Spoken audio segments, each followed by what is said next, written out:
কারারুদ্ধ বেগম খালেদা জিয়া, ২৪-এর গণ অভ্যুত্থান, কোটা সংস্কার কিংবা নিরাপদ সড়কের দাবিতে রাজপথ কাঁপানো ছাত্র আন্দোলন, সীমান্তে ফ্লানির লাশ ঝুলে থাকা দৃশ্য, বিশ্বজিতের নির্মম হত্যা, ইলিয়াস আলীর গুম, শাপলা চত্বরের হত্যাকাণ্ড, বিনা প্রতিদ্বন্দ্বিতার নির্বাচন, মেট্রো রেলের পিলারে স্থান পেয়েছে শেখ হাসিনার ফ্যাসিস্ট শাসনামলের নির্যাতনের সব চিত্র।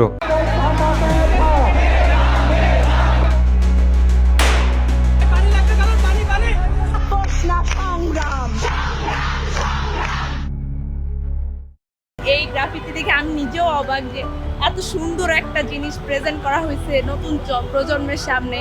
এই জিনিসটা আমাদের পরবর্তী প্রজন্মকে শিক্ষা নেওয়া উচিত যে এগুলো দেখে আমরা শিখবো এবং এই জুলাই গণ অভ্যুত্থান থেকে আমরা শিক্ষা নিয়ে সামনের দিকে আবার নতুনভাবে নতুন রাষ্ট্র গঠনের সহযোগিতা করব। সব দুর্নীতির কারণে যে সব কারণে আজকে এই পতন, সেই পতনটা যাতে আর এগিয়ে না যায় এবং এই দুর্নীতিগুলো যাতে আর না হয়, আজকে সমাজ যেটা আমরা ফেস করেছি আর নতুন প্রজন্ম যাতে সেটা ফেস করে।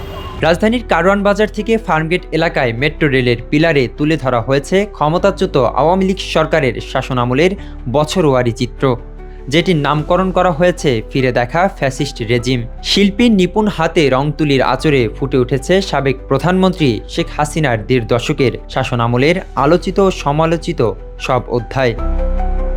এই গ্রাফিতি দেখে পরবর্তী প্রজন্মের শিক্ষা নেওয়া উচিত বলেও মনে করছেন অনেকে।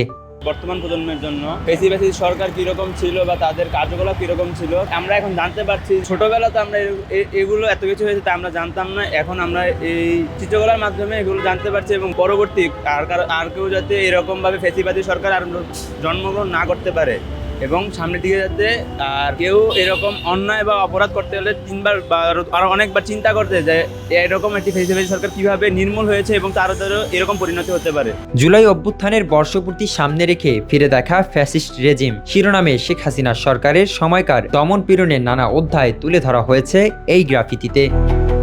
কারওয়ান বাজার মেট্রো রেল স্টেশন থেকে ফার্মগেট পর্যন্ত রাস্তার দুই পাশে দাঁড়িয়ে থাকা পিলার যেন এক একটি জীবন্ত ইতিহাস। প্রত্যেক পিলারের এক পাশে সাল ও শিরোনাম, অন্য ৩ পাশে সেই বছরের ৩টি আলোচিত ঘটনা তুলে ধরা হয়েছে ছবি ও বর্ণনায়। ছবিটা দিল না, সেটা মনে ধারণ করতে হবে। সে জাস্ট আমি ছবি আঁকলাম সেটা হয়ে গেল, সেটা না, আমার মনে ধারণ করতে হবে। মনের মধ্যে যদি এরকম থাকে তাহলে দেখা যাচ্ছে পরিবর্তন আসবে। আর ছবি দিয়ে শুধু পরিবর্তন আনা সম্ভব না, সবার নিজ থেকে নিজের পরিবর্তন করতে হবে। প্রথম ধাপে রাজধানীর কারওয়ান বাজার থেকে ফার্মগেট পর্যন্ত প্রতিটি পিলারেই আঁকার কাজ ইতোমধ্যে শেষ হয়েছে। দ্বিতীয় ধাপে বিজয় সরণি থেকে চলবে আগারগাঁও স্টেশন পর্যন্ত। এর মূল উদ্যোক্তা ঢাকা উত্তর city corporation. Ruhul Amin, Bangla news 24, Dhaka.